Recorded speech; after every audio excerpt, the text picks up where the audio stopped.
You're now listening to Sound Talent Media. Check out more shows at soundtalentmedia.com.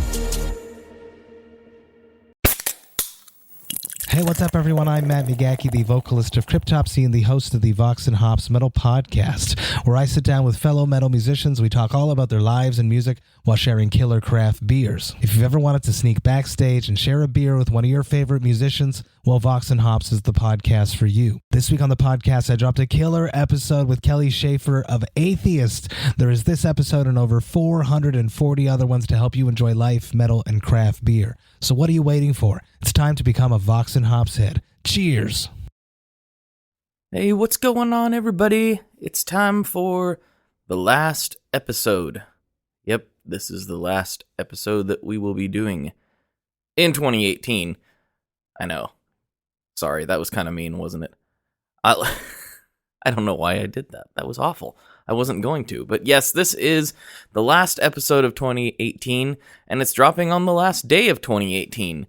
So before we get to everything else, I just want to, give a big shout out to everybody who's sponsored the show, everybody who's listened to the show, all the guests that have come on in 2018. Obviously, the show wouldn't be worth a whole lot without actual guests coming on, and all the Patreon subscribers, everybody. It's been an amazing year, and I know this is cliche to say, but it's true. 2019 is going to be even better, and I don't know how much more I can say than that, but it's really been all about everybody that's listening and everybody tuning in and coming back each week for more internet rambling. So, a huge thank you, and I hope you all have a happy new year and stay safe and warm and all that good stuff. Take care of yourselves, take care of each other, and we will continue this wonderful tone mobby weird road that we're down. So, yeah, thanks a lot. But I also need to let you know about Gun Street Wiring Shop out of Bend, Oregon. Great guys, making the greatest guitar wiring harnesses. If you need to upgrade, you've got some scratchy controls, you got some busted pots, you got some weird solder joints, whatever. Maybe you're just looking for a change. Maybe you just want to change from, modern wiring to vintage wiring. Maybe you want a treble bleed setup. Who knows what you need? But Gun Street Wiring Shop can fix you up. And even better, I know that Sean's going to be down there at NAMM hanging out with us at the pizza party. It'll be a good time, and the pizza party is shaping up to be really fun. I know we still got a few more weeks to get that figured out, but NAMM's being a little bit slow in responding to me. But yeah, we will be doing a lot of stuff. There will be a lot of giveaways there, so if you're going to be at NAMM, make sure you show your face. It's going to be amazing. Rumor has it there might even be some Gun Street goodies thrown in the mix. Not saying there is, I'm not saying there isn't, but I said what I said, and I stand by it. See you there.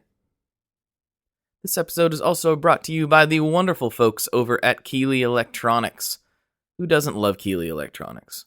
They've been around for a long time. Robert is one of the most amazing people in the business, and they just come out with this new series of pedals, which there honestly may not be many left. I believe they only made 30 of each SKU, but called the X Series. They're $149. And I mean, there's like 10 pedals, so I won't bother listing them all. But there's a whole bunch of pedals that they just released the other day. They all come in this custom, like, sort of prototype style graphic, and they're all $149. And if you buy, If you buy 4, you get 1 free. It's a pretty incredible deal, and I'm guessing it's over probably the day this episode drops. So swing over to KeeleyElectronics.com and check that out, and make sure that you treat yourself before the new year is over. We hate to be going into 2019 without fresh gear.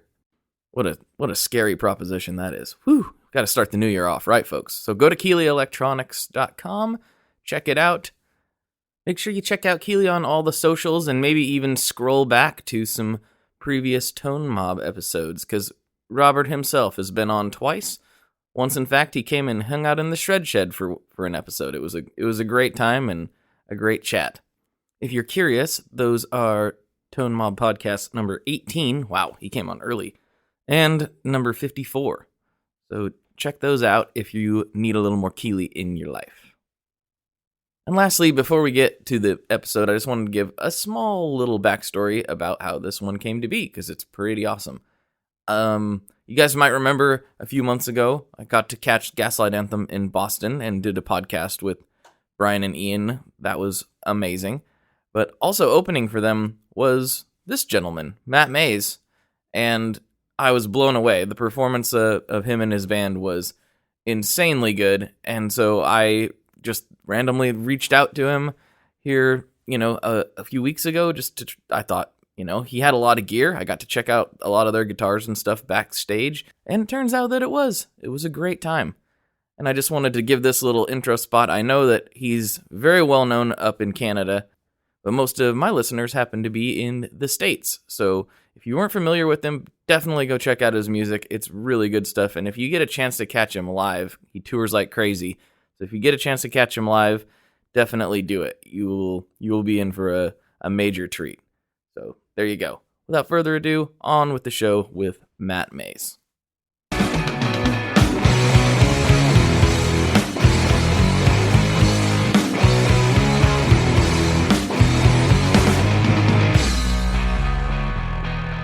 Hello, everyone. Welcome back to another episode of the ToneMob.com podcast, the show about guitar tone and the people behind it. I'm your host, Blake Weiland, and with me today, I have Matt Mays. How's it going, dude? Good, man. It's going great. Things nice and chilly up there? Things are nice and chilly, yeah. Yeah, I'm not gonna lie. It's a bit chilly tonight, yeah. Nice. Yeah. I bet you are currently home in Nova Scotia, right? I'm not. I'm actually in Toronto right now. I'm you're in from Toronto. Nova Scotia, but I made the move to Toronto a little while ago. That's Oh, where all the okay. action is, yeah. Your phone number was lying to me then. So Yeah, I see. yeah, I got the 902, yeah. Mm-hmm. Nice. Well, we'll dive into it here. I don't know how many interviews like this you've done, but I'm sure there's lots of people that kind of know your story, but I'm not sure if my audience does. So maybe give your musical backstory and what you're doing these days and all that jazz.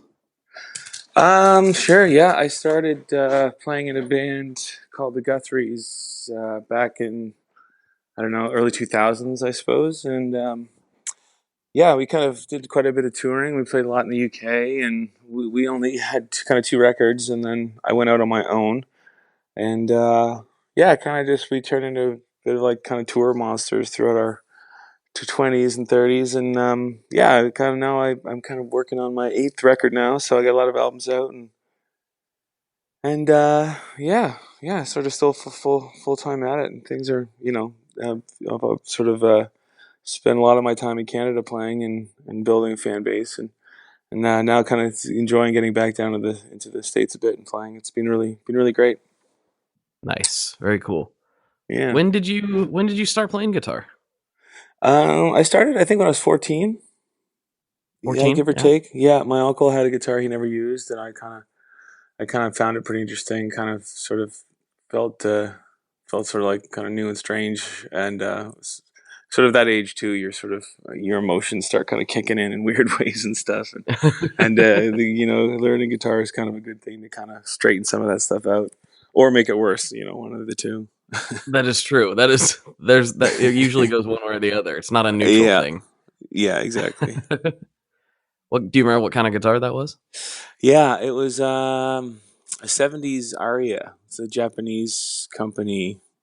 And it's funny how things worked. I mean, it was always a good enough guitar, but it's funny what, time will do to a guitar. It used to just be kind of okay, but now it's sort of, just because of the wood is kind of getting nice and old and brittle, and it's starting to sound twice as good as it used to. It's sort of kind of neat how that works.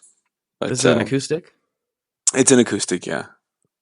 So that's interesting. My grandpa had a 70s Aria acoustic. Oh, no way. And yeah, my dad has it now, but it sounds brilliant. It's got old strings on it. Like they desperately need change. They're probably 15 years old. I don't know why my dad hasn't changed strings, but it sounds right. awesome. Yeah, man. It just something about it. It just sounds. It's getting to the point now where you can kind of like tap on the top of it, and it's just really glassy, and that's sort of how I kind of can tell before I even played an acoustic. You can kind of just by the feeling it, you kind of know what you're in for, and I leave it with a friend of mine at home back in Nova Scotia because he's got 2 kids, and I kind of it's kind of nice to have a maybe hopefully it'll hopefully serve the same purpose it did for me. And if they ever want to play it, it'll be there. But every now and again, I go over and pick it up, and it just keeps getting better. It's pretty awesome. Yeah, that's so cool. Yeah. Where did you go from there? Did you continue to play acoustic mostly, or what No, happened? there's a band in junior high that I wasn't in, but they were a really cool band. They were called Bark, and they're a bunch of 14 or 13-year-olds or something. I thought they were the coolest, and yeah, I kind of eventually kind of weaseled my way into the band, and yeah, that was a big game changer. I could play in the band, but only if I had an electric guitar.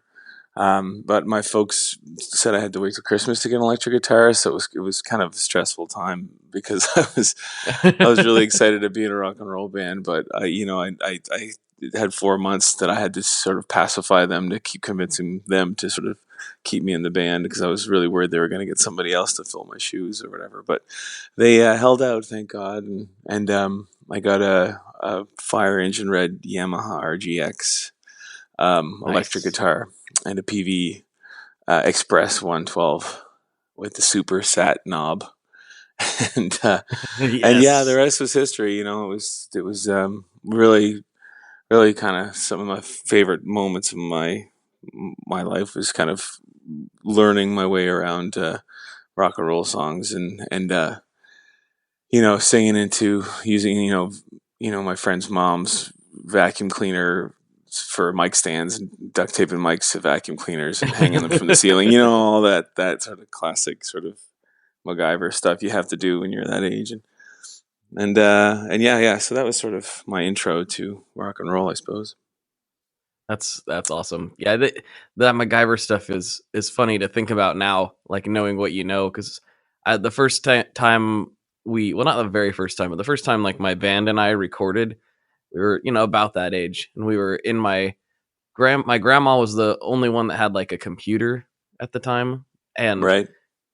so we used like her just like the little plug-in mic that came with it, and we Right. basically Right. had an acoustic guitar or acoustic guitars, acoustic bass, and a snare drum and a hi-hat, and Right. we moved how we got everything to sound right was we would move the microphone around the room until it sounded like everything was somewhat balanced. It Right. was Which is the best lesson in recording ever. Mic placement is more important, I think, than absolutely anything else, really, in a lot of ways, other than performance. So that's just kind of cool that you're at a young age sort of forced to do that just by sort of, by circumstance.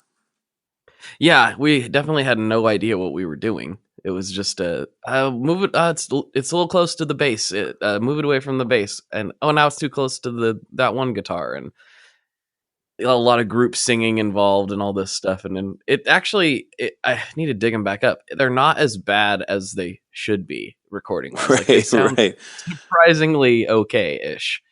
Right. Right. That's always pretty impressive. I'm sure the songs were there then. Something must have been right about it. Oh, I don't know. We were just doing like Dropkick Murphys covers and things like that. Oh, there I it don't is. even remember. Nice. So what were some of those first artists that you said you were like learning your way around rock and roll songs? What are some of the earliest tunes you remember playing? I remember Jeff, who played in who's sort of his band. He was sort of the leader. He had great record collection, and he got me into some really cool stuff like Elvis Costello. I remember he bought me this year's model Elvis Costello record. Mm-hmm. Kind of blew my face off. And Ooh, I hear a puppy. yeah, that's my dog. Yeah, she's excited that I'm home. Oh, what's her name? Since she's now on the show. Yeah, her name's Ruby. She's a little miniature Ruby. schnauzer. Nice. But yeah, no, all sorts of stuff. Really, I got kind of, I kind of got into Bob Dylan and and the Beatles and the Stones and all that sort of standard stuff. And then I got super into Neil Young, but I was also into like a lot of melodic stuff with which I didn't even know how good they were at the time. I don't think, but there's something that pulled me into them was like.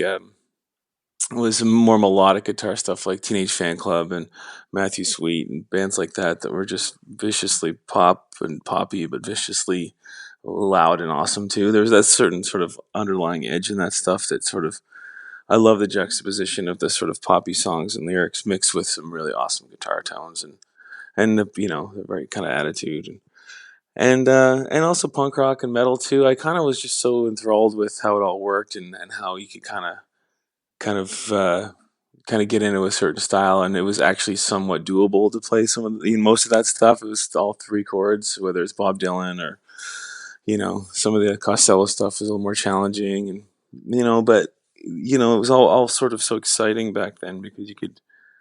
It was this whole world that sort of just smashed open at a time when I think in any teenager's life and you really can it's used as sort of an outlet like that. It was really really kind of magical hearing all those records. It is kind of when it's usually around that age for most people that they get into music. If they are going to be a musician or a music nerd, or if it's going to be a big part of their life, that's usually the time it grabs. And everyone kind of has that similar sort of story where it's just like, I found it and then I just couldn't get enough. There was so much. And then there was new stuff coming out. And it is kind of a magical time. Yeah, totally. I mean, to think back that was the whole thinking that I was sort of a part of the last actual sort of genre of like grunge was sort of everything since then is sort of regurgitated something. But it was kind of I feel super lucky looking back to be sort of a part of the '90s music scene and being around when all those records came out and it's kind of awesome now looking back to being since there are no real sort of smash out crazy genres that are changing the face of music these days. I feel kind of lucky to have been a small part of a small teenage band, being a part of it back in the day. It's pretty cool. It all starts from the Smalls teenage band. Doesn't matter. Yeah, It all starts there. yeah, and grunge was kind of a cool one to have around because it was also, kind of bonehead, and it was a really good one to play in basements. It was like, other than garage rock, it really kind of lent itself to this sort of simple format, and pretty awesome. Yeah, that is really cool. Here's an interesting question. This could go off into the weeds, and I have my own kind of theories on it. But being you've been a professional musician for a long time, you'll probably have a good viewpoint on it. So I hear a lot of people being like, "Oh, guitar-based music is dying. Rock is dying, et cetera, et cetera." Nobody's playing guitar because Gibson can't sell guitars, and Guitar Center's going out of business. Blah blah blah. Lots of doom and gloom. And I don't really think I think that's people ignoring the big picture, in my opinion. What's your theory on it?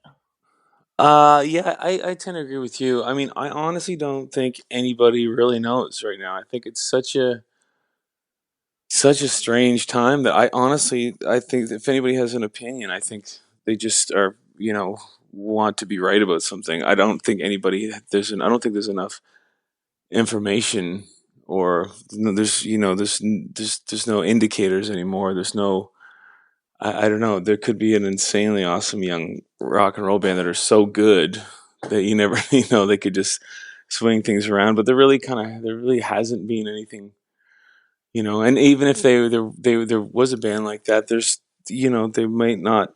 I mean, I do believe cream rises to the top, but I don't know if there's sort of that machine that there used to be to sort of make it into a thing again.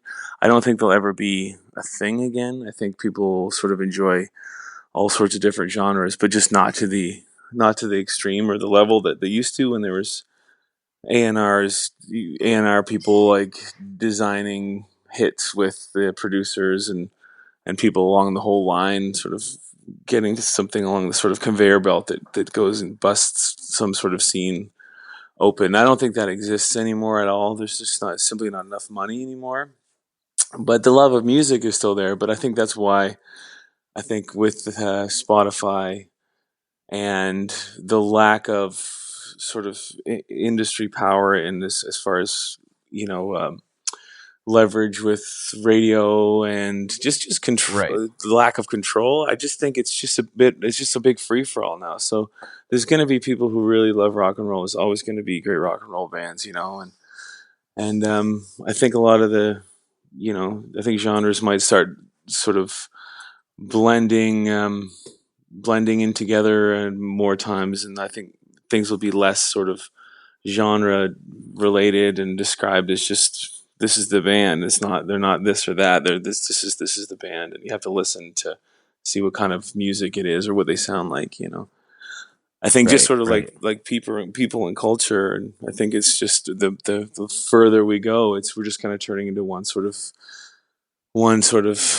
life form on Earth, and I think it's sort of happening with music too, and which I think is kind of cool in a lot of ways. But there will always be awesome guitar tones, and there will always be. There's still lots of room for wicked riffs, and even if they're over whatever electronic beat, it's there's going to be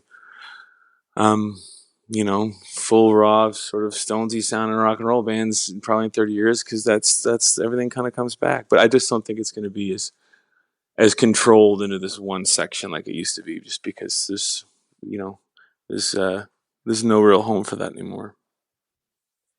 I don't. Yeah, I kind of agree, and I don't know that I don't know that we need necessarily, because everything's so different now, right? Like you were talking about, everything's much more open, kind of a wild wild west type of situation, versus in the early days where it was basically all controlled by the radio and the record labels essentially. Um, I don't think we're gonna see a big like we're not going to see like a Rolling Stones or a Nirvana again, I don't think necessarily. But I think we're going to have like more bands that reach more people at like on a smaller level, and for instance, like I don't know about like your view on it, but like when I tell my parents that like, oh yeah, Gaslight Anthem sold out, those two shows at House of Blues and that was packed, they don't know who that is. Yeah, right, right. um or and then I tell other people like I went and seen Jason Isbell here, and that it was completely packed, but he's still like not a household name, even as popular as he is. And yourself to some extent, especially up in Canada, can pack a place, and yet the general public doesn't necessarily know, they're not household names per se, I guess. But you Yeah, reach no, more of totally. your people, I guess, is what I'm getting at. Yeah, If that yeah, makes any sense.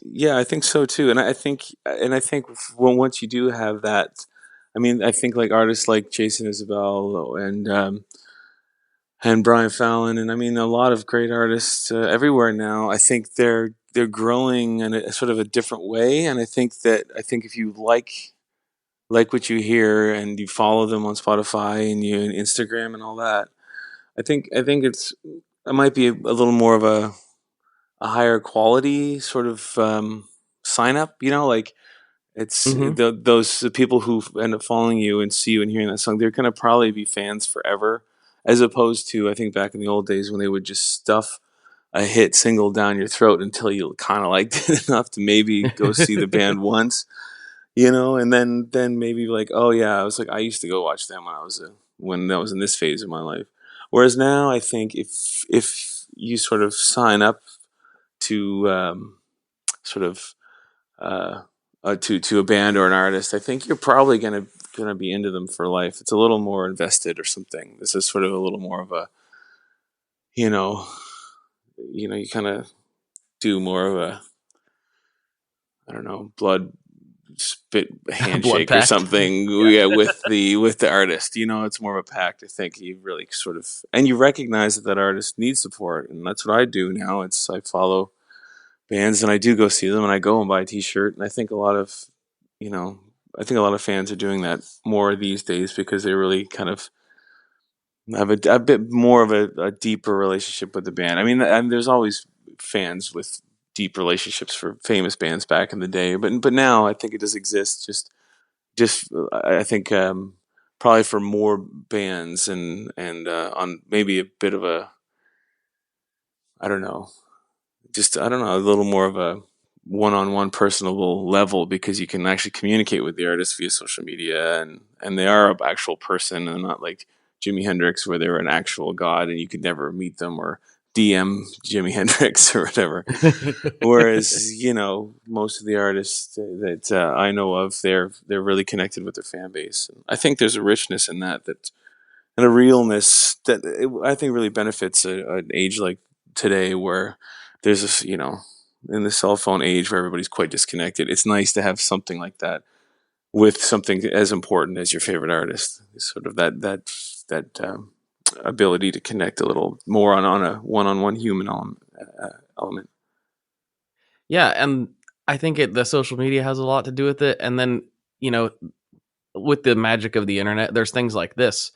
Like, Totally. it's a time, you don't get necessarily to, back in the day, you didn't have a hour-long plus, conversation with somebody that was recorded and put out to several thousand people. Like, I'm sure that Exactly. some of your fans are going to listen to this, and that wasn't a normal thing that could happen back in the day. No, totally. And I mean, I listen to a lot of things now, like, and it's made me love artists that I've already loved even more. It's sort of like almost like a relief when I hear podcasts with some of my favorite artists. Like, it's like, oh, they are a nice guy. I always thought they were, or like she's super way cooler than I even thought she was, and then it's sort of like I start listening to the records again, and or listen to them differently. So I think it's huge, man. It's great.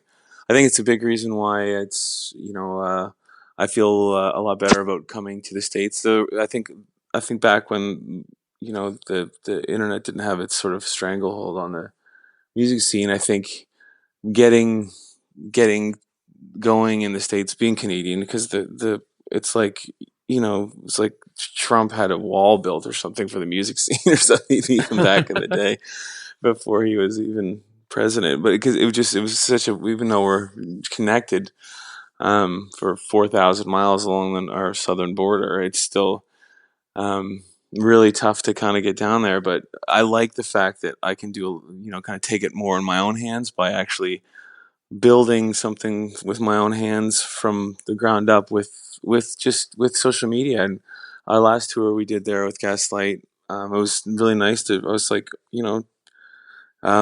talking to people directly through all of my sort of platforms, or whatever you want to call them. Mm-hmm. And it felt really great to hear about the shows and have people come back, because we came back right away after the shows, and I could actually see it building before my eyes. And it was because of what my band and I were doing, and what my experiences was like connecting with the fans that were coming out, and the people who were newly interested in the band. You can kind of keep them around and keep them interested. And it's nice to know that I'm not just coming back to Canada blindfolded again, and sort of like, oh, hopefully people like my music down there, and maybe they'll come back when I come back. But now I can actually remind people and keep in their lives a bit, by posting stuff, because they follow me and they'll know when I'm coming down. I think that's really nice as an artist, to have a bit of control, like as far as that goes. It's not like having to fan mail back and forth over a week and a half, 2 weeks. It's instant conversation you're having with somebody. You can set up question things and whatever people want, and just keep it cool. And it's just a cool vibe to have. And you meet some really great people, and it's just nice to be in touch with cool people in new cities. So Yeah. that's there's ups and downs, but that's definitely one of the ups for me, is having those lines sort of open. Yeah, that's nice that you think of it that way, because some people don't. Some people view it as a one way sort of conversation, and I think your people would appreciate the back and forth for sure. Yeah, I mean, don't get me wrong. It's like when people have like an iPad in my face in the front row. It's like I kind of want to, like, you know, whack them across the face with it sometimes. But I mean, I don't but I think there's a time and a place for it. But I think it's a real great tool on both for both parties. Mm-hmm. Yeah. Well, so I want to kind of go to a different section of the conversation. This has been really nice, though. Yeah. I don't know if you know this or not, but I was kind of like I was really introduced to you by Ian from Gaslight. He was like, we were hanging out the day of that My show. bruv. Yeah, dude, guy's the best. He just lives down the street from me in Toronto. That's what I was gonna say that. Like, you're in the same Yeah. city now. Yeah, we're Toronto homies. Yeah. We're in the 6. Man. Me and him and Drake. Yeah. There you go. Are you hanging out with Drake right now? Is he the one that was like making dishes noise back He there? was making the dog sounds. Yeah. Yeah. Oh, get Drake on. Let's talk to Drake. But he was like, "Hey, have you seen Matt play? Matt and his band." I'm like, "I don't think so." And he said, "Dude, make sure you're there for that." He's like, they're gonna put on one of the best shows you've ever seen," and he was not lying. It was fantastic. So just that was my That's nice to introduction. hear. I was like, man, these guys killed it. I think I did an Instagram story or something about it. So Yeah, he's the sweetest, man. He's too good to us. All those guys are. But that's that's nice of him. That's great. I'm glad he did that. he wasn't. I mean, we were gonna watch it anyway, but then he set pretty high expectations that were definitely met. So good job. Right on, right on. But I noticed that you swap guitars a lot. Both guys, and I don't know your other guitar player's name, but Ryan is a lefty and Adam is the right-handed guy who's actually on my left. But okay, gotcha. Yeah, we do quite a few changes. Yeah, yeah. Is that key changes or just I like this guitar for this song? Since there's three of us playing guitars, we're really kind of careful about what parts we're playing. Like we make sure that nobody's playing the same thing usually, unless it's something we want to have thickened up or something. But usually the three of us are never playing the same thing all at the same time. So having a bunch of single coils can be a little much to help define parts. So we work with the kind of the style of guitar. That's why I play Rick 12 string a lot. And sort of, Rickenbacker 12 strings, you don't play them like on a normal electric guitar. I would take it on like a totally different instrument, so that's why I kind of play that quite a bit. So it's got its own sort of spot in the mix. But I think it's partly because I sort of hear a certain sound for a certain part, and same as the guys. But we also sort of work in who's playing what's going to be best on what part. So it kind of helps carve out everybody in the mix a little more, and sometimes there's just like a Jaguar part. It's like, oh, that riff, or it was done on the album a certain way, and you kind of get used to hearing a real trashy single coil on it, or whatever else, So you get used to that, and it fits the riff or whatever. That's sort of, to me, it's worth the change in guitars, so we can kind of have the right guitar for the right riff. You guys were I could tell you'd done it a time or two. You guys were very fast with the guitar changes. Oh, that's good to hear. We've been working on it. Sometimes I'm just kicking over cans up there and just trying to find somewhere to plug my cable into. But yeah, no, it's that's good to hear. I remember there was one particular move you did that it looked like you just dropped the guitar onto you somehow, and then without looking, you plugged it in, and I was like, how did he do that? I'm always fumbling around, like jamming things in. Yeah, that's one good. Swift movement. Guitar on and stroke. You caught me on a good night, man. I doubt I'll be able to do that again. I must have been having a real good night, because that normally I'm plugging the cable into my nose or something. I'm so shaking up there, but that's good. Nice. What's your pedal board look like?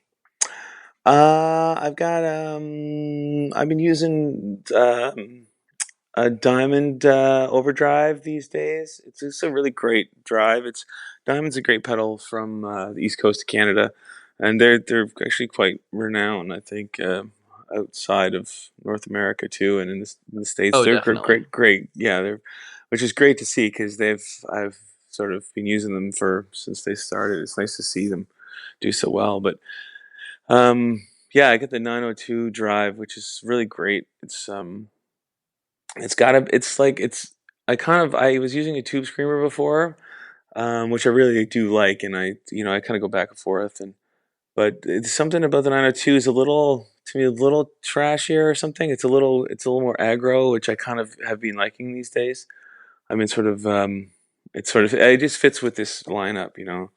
And I also have their compressor, which I really like. It's a great compressor. It's super versatile, and it's good for a boost too. I don't have a boost. I use the compressor to do any kind of sort of clean boost. It really kind of works well. And the other one I have from Diamond is the Octafuzz, or the F Mm-hmm. Oct the octave slash fuzz pedal, the purple people eater I call it. Nice. It's sort of the go bonkers pedal. It's not for every song, but it's pretty cool. It does weird things, and I also have I just got one of those Russian the Electro Harmonics Russian Big Muff reissues, just the small guys. Oh yeah, Um, those are great. it's awesome. As soon as I was at Steve's, my local guitar store here, and I was like, I gotta go try this thing because I love Soviet Big Muffs, and I've been in the market for one because it's just I love them so much. I used to have one, but I sold it like an idiot. But as soon as I plugged it in, I was like floored at how good it sounded. For the price, it's about 1,000% cheaper than an original, and it sounds, not quite the same. But I don't even know if I would know the difference. I mean, if you put the guts of that in an old rusty one, I don't know if I'd know. I'd still be super impressed, and it's just a killer pedal. I also have a Strymon Deco, the sort of Yes. doubler rig, which is just a magnificent pedal. It's just such a neat pedal. It's just so many cool things. And My um, favorite Strymon. yeah, is it? Yeah, nice, nice. Yeah, Mm-hmm. it's great. Definitely. I love the Deco.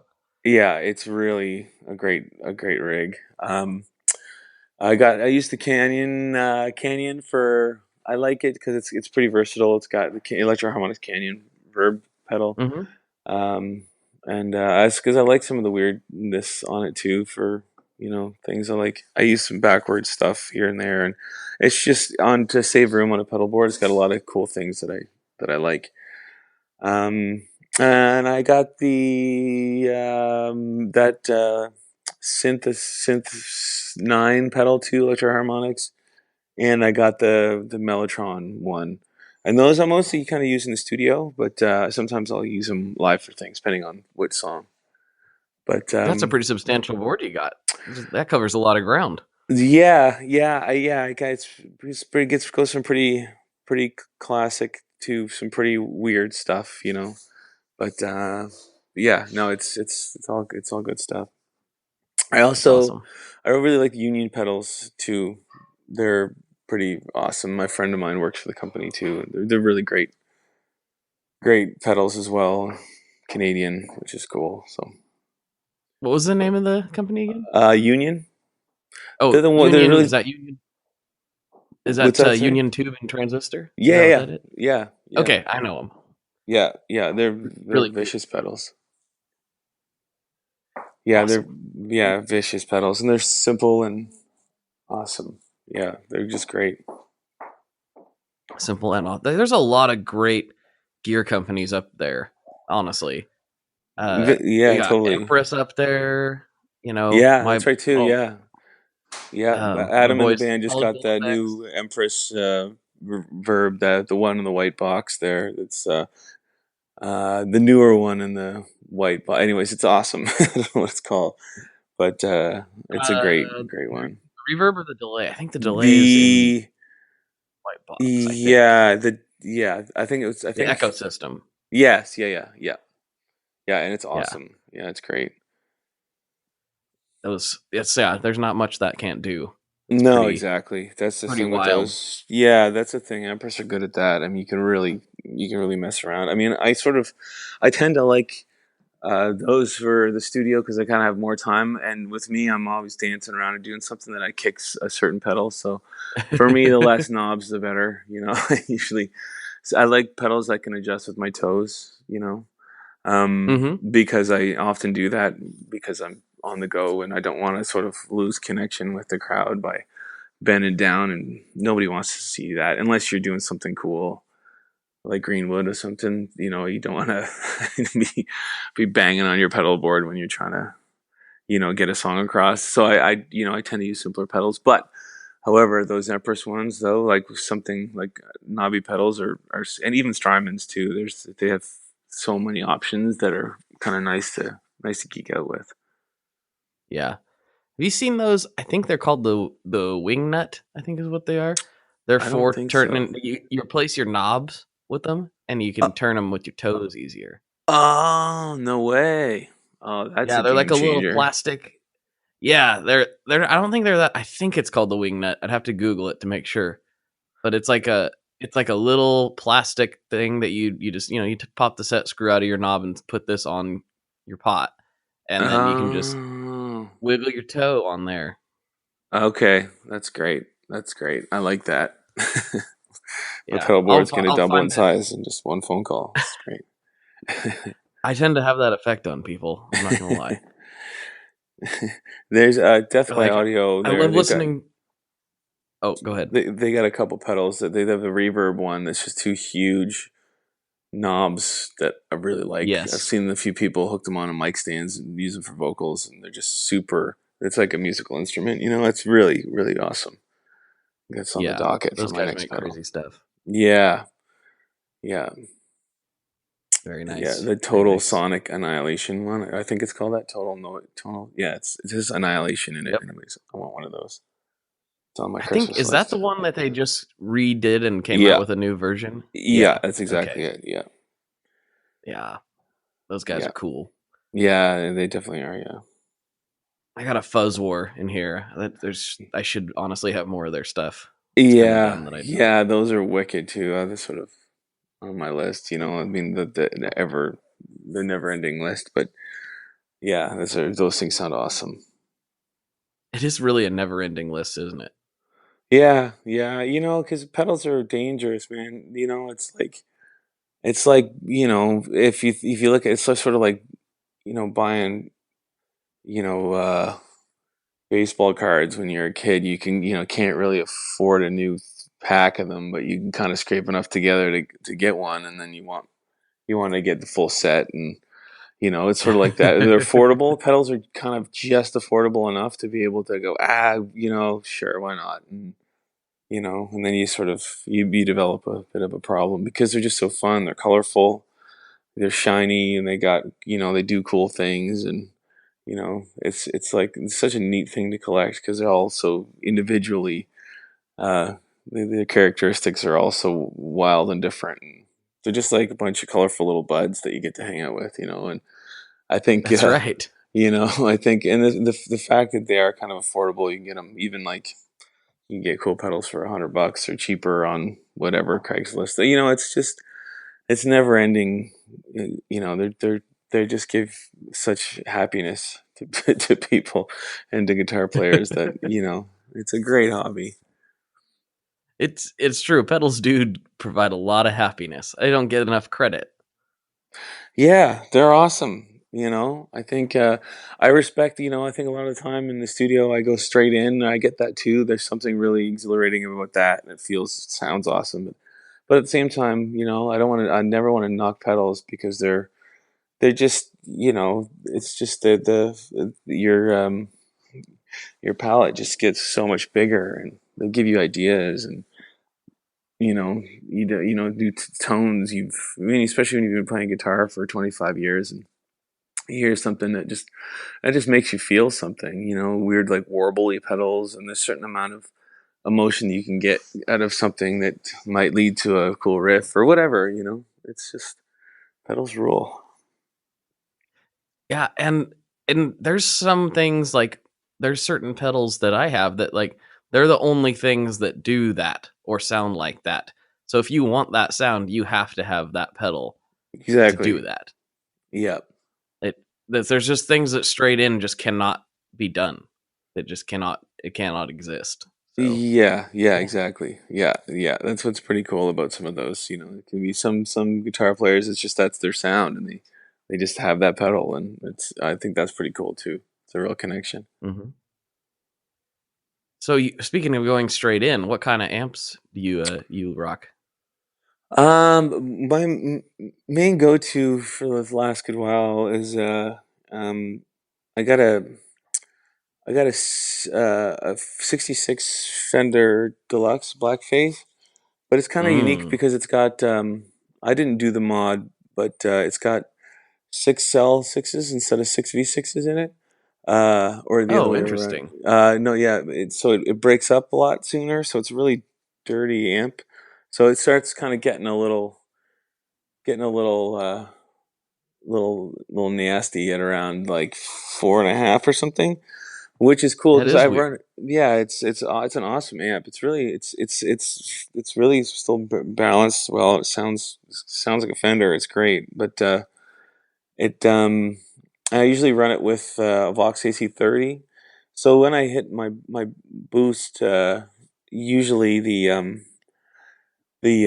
Fender just goes bananas, in a good way, and then it's sort of the Vox sort of has the headroom to sort of keep some of the clarity. So if in solos and stuff, it kind of have a certain amount of annihilation and mixed with a certain amount of British clarity.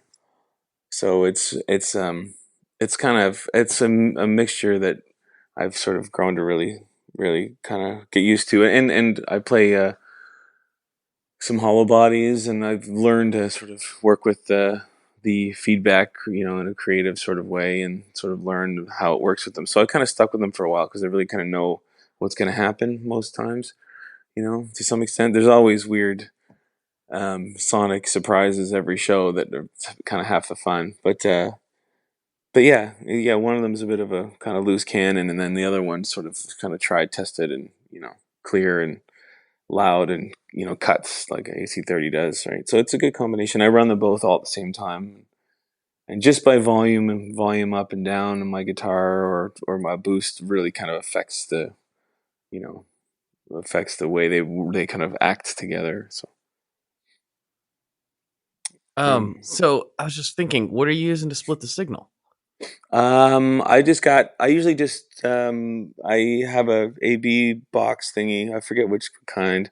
And then sometimes I just do the just out of one of the outputs and in, because they're passive outs on the Fender or the Vox, and I just sort of jump them together.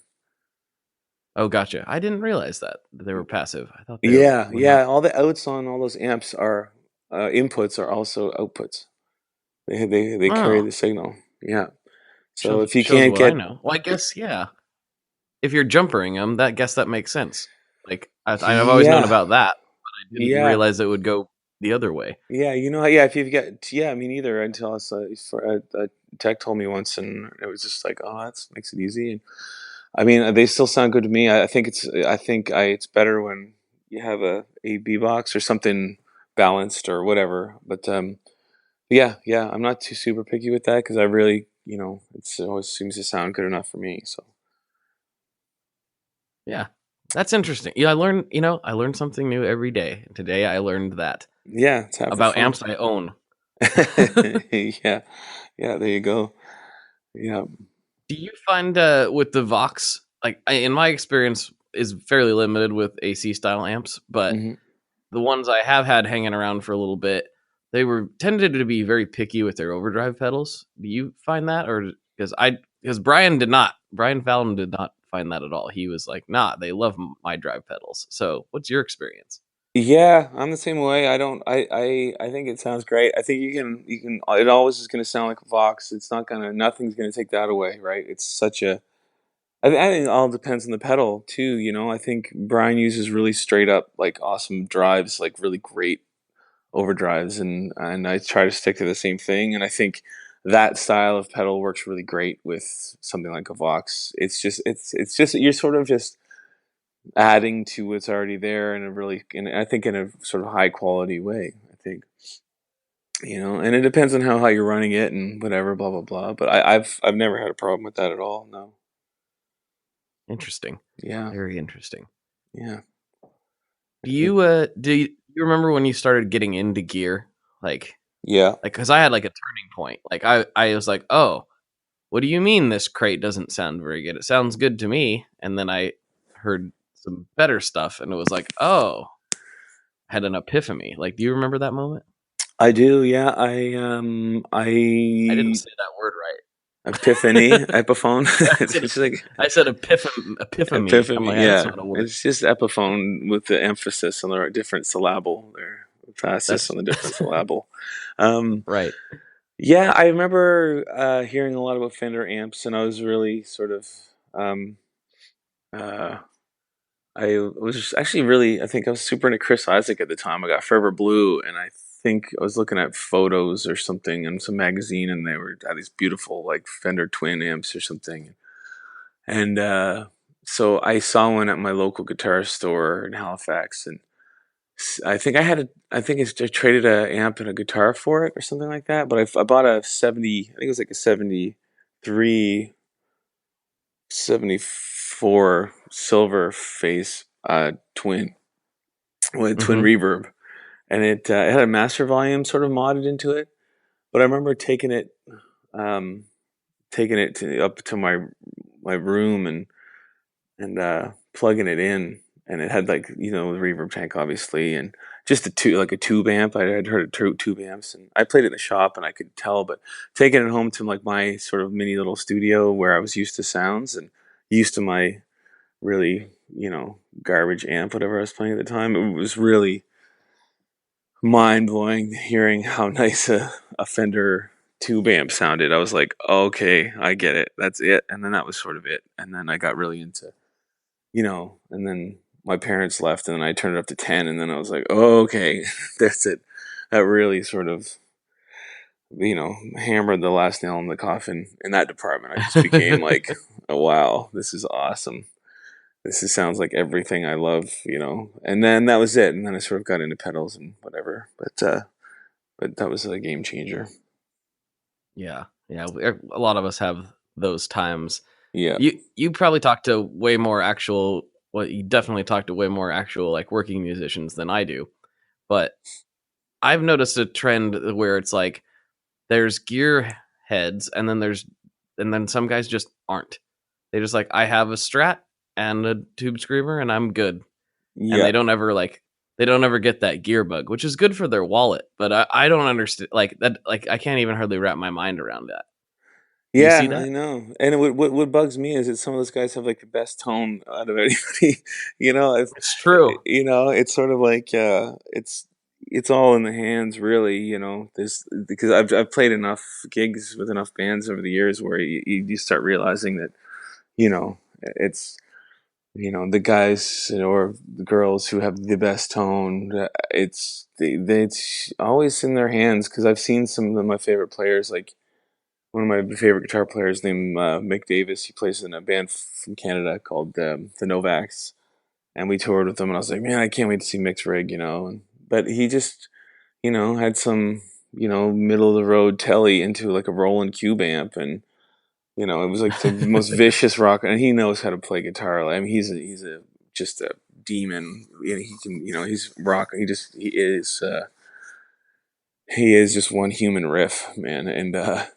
But he doesn't care about that stuff. He's just like, whatever. He's almost like past that, He's sort of, And I think the best guitar player in the world, he's actually from my hometown. His name's Garrett Mason. He's an insane blues player. And same with him. He kind of got so good that he was sort of over playing nice guitars. His tone sounds, actually, he's so good at playing guitar that it just started sounding like, I think he was just hearing something sort of scrappier and wanted a bit of a fight and a bit of a challenge. So he starts playing sort of these awesome like pawn shop guitars and just not not bad guitars, just character guitars. and it just sounds even better than if he was on some really slick Strat or something like that. It's just vicious. And because his hands are insane. He's been just playing since he can remember, before he can remember. And I think it's just there's the type of person who gets into that sort of into the details because it's just fun and it's interesting. And then there's others that are sort of more about the source, I think, and sort of just want to kind of sort of stick to what they know, and it's sort of like that's their sort of praying ground, is like that's just the song itself or the guitar itself or whatever, which is cool because both parties get along great and make great music together. But it is interesting. But I think all in all, it really just is in the hands where that's where tone is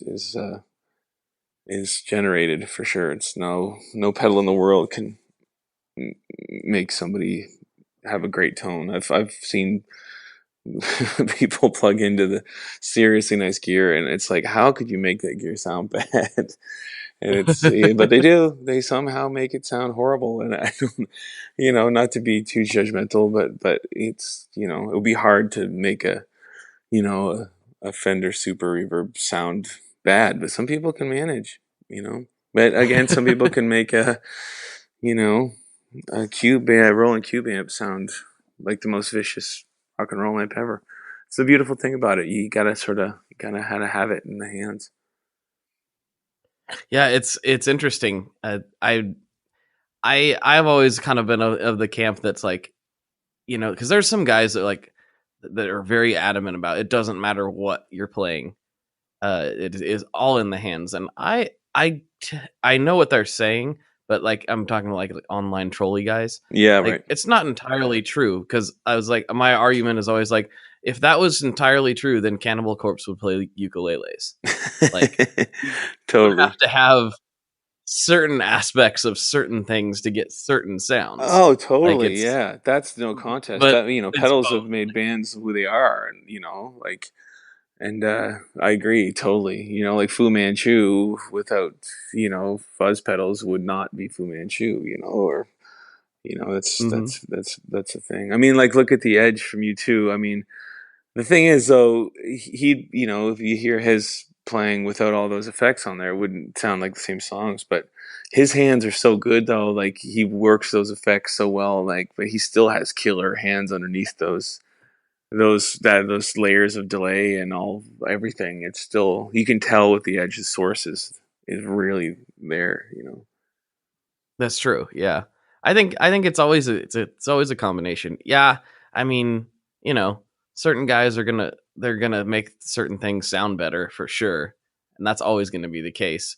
And I've seen and heard that, like, man, what are you playing? Like, oh, that could have tricked me. You were playing into a PV Rage or something. Like, Yeah. Sounded like Stevie Ray Vaughan. Like, I don't know. Like, you got some magic fingers, and I've definitely met those people. Yeah, totally.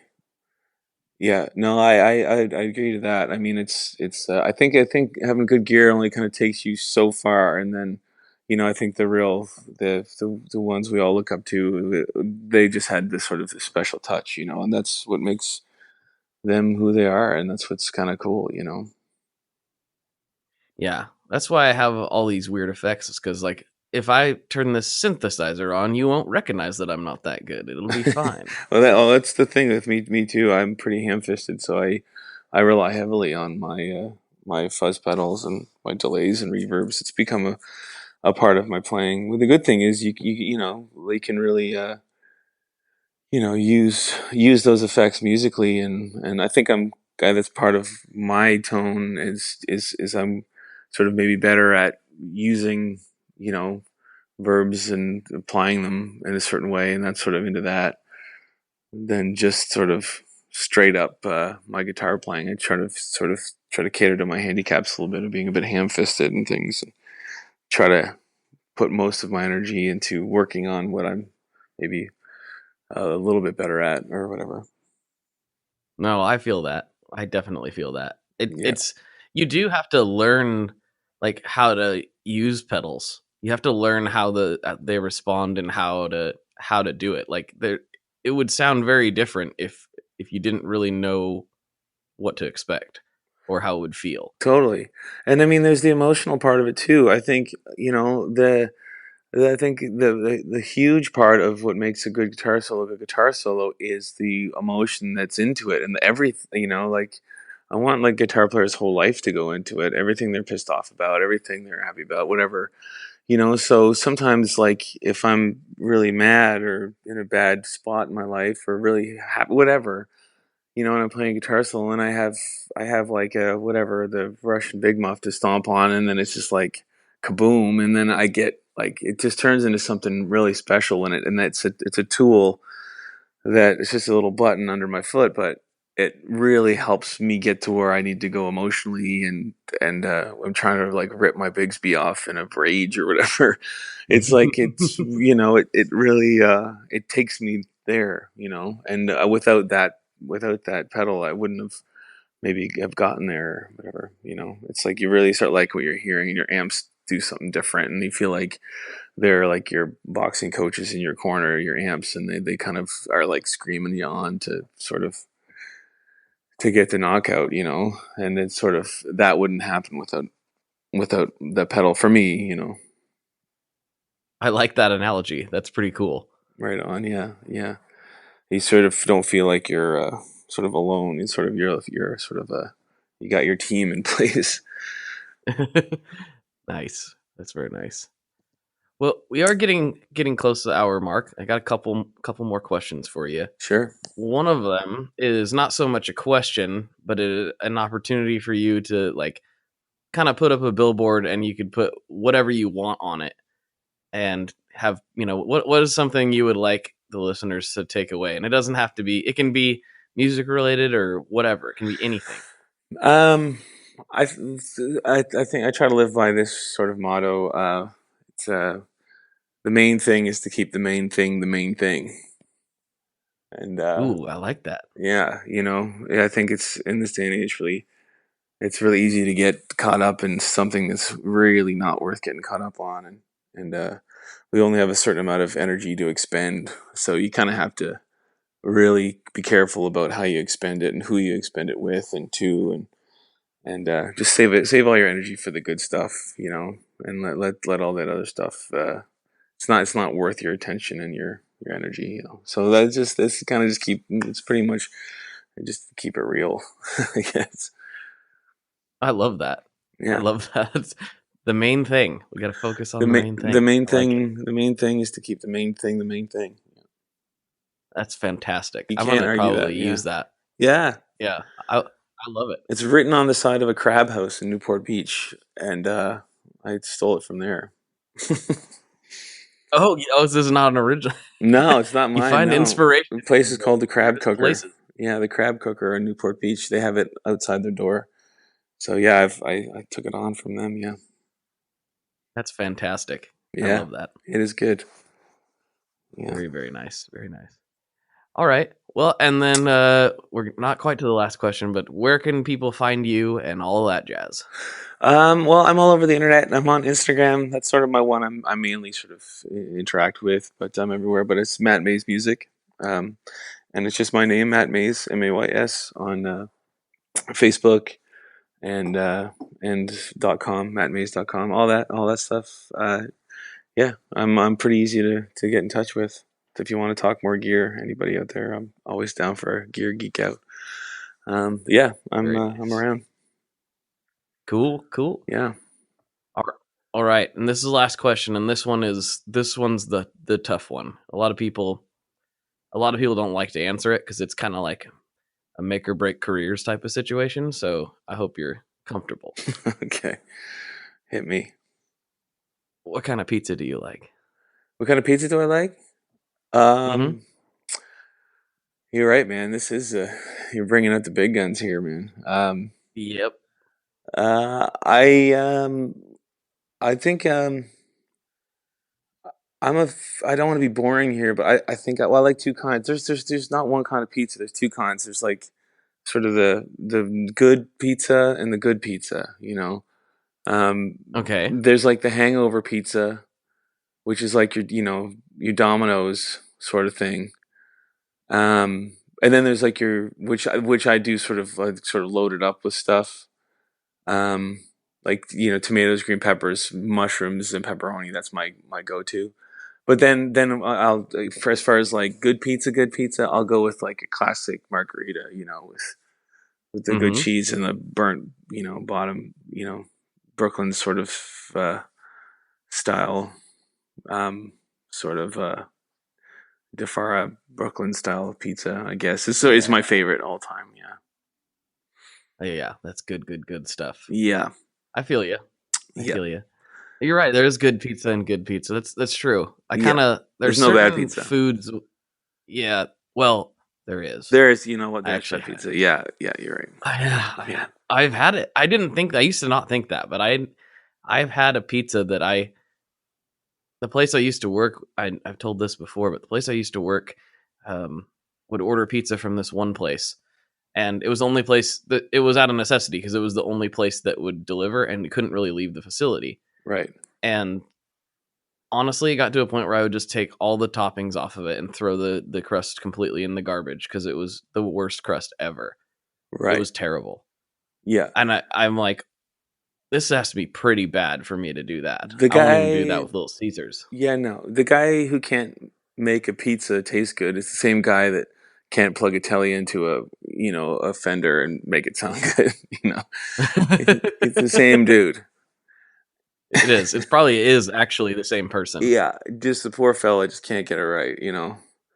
But He's just can't walk and chew gum. Super nice guy. Yeah, exactly. Horrible at chewing gum and walking.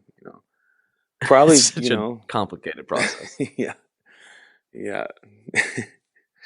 Anyways, but God love him.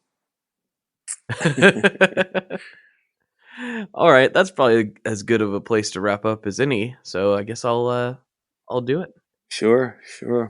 So for Matt, this is Blake, and as always, folks, good luck and good tones.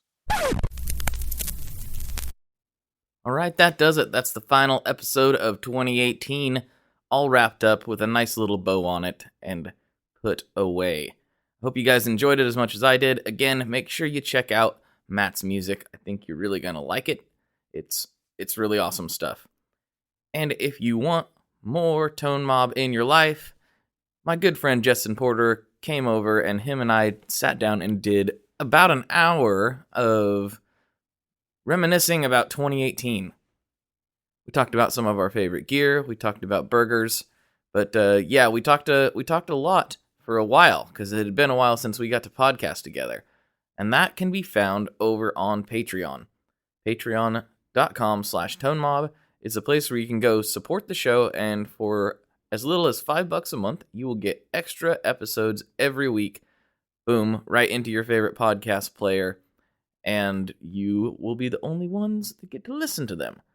So if you head over there right now, you can check out that $5 level, and that is where all the extra content comes in. There's a few additional levels you can check out to see if anything works for you. But if you want to hear the rundown of 2018, at least from our perspective, that's where you go check it out. Thank you for listening, and as always, please tell a friend if you enjoyed this episode and if you got to this point. Just take those extra few minutes and look over at your buddy across the desk and say, hey, you play guitar, right? Yeah. Well, I know this cool guitar podcast, and it's over here. That would mean the world to me. Honestly, like I say, there's no reason to do this if nobody's listening, and there are a lot of you, but there could be more, and it would be amazing if there were more. But other than that, I will see you guys at NAMM, whoever's coming down. Please look me up. Please shoot me a message, an email, a carrier pigeon, and say hi. And keep posted, whatever. Keep an eye on Facebook and the other socials for details on the pizza party if you're going to be there. So we will be nomming some pizza and giving away lots of awesome stuff. So keep your eyes peeled on that, and I will try to keep the details coming as much as possible. Again, thanks for listening. Talk to you next week, and Happy New Year! One last thing before we totally sign off here, I just want to remind you that if you do any shopping at Stringjoy, that's Stringjoy guitar strings made in Nashville, that will help me out as well. As I've said for years, I'm heavily involved in that company, and I really do think they're making the best products on the market. So if you would like to try custom strings, go to tonemob.com/stringjoy and check them out today. I seriously love what the team down there is doing. I help them out with all kinds of things, and by you supporting them, you are also supporting me as well. And hey, you need some strings, so why not get some custom strings just for your guitar and playing style? Again, the link for that is tonemob.com/stringjoy, and that will take you right to their website, and you can do all your shopping through there, and that will help everyone involved out. So thank you very much. Talk to you next time. We are brought to you by the wonderful folks at Gun Street Wiring Shop. Yes, Gun Street Wiring Shop. I've talked about them before. I used to say based out of Bend, Oregon, but guess what? Sean moved to my neck of the woods. Sean's in Portland. Sean is awesome and has helped me with a bunch of stuff lately. And if you have wiring needs for your guitar, he can help you too. If you want to get weird with it, he can get weird. If you just need to spruce things up a little bit, there's your guy. He takes all the guesswork out of doing your guitar wiring, and he makes it simple, and his customer service is top-notch, and I can't say enough good things about Gun Street as a company. I really respect Sean and what he's all about, and the product is top-notch. I've got 3 different guitars that now have Gun Street harnesses in them, and I could not be happier. So go to gunstreetwiringshop.com and check them out.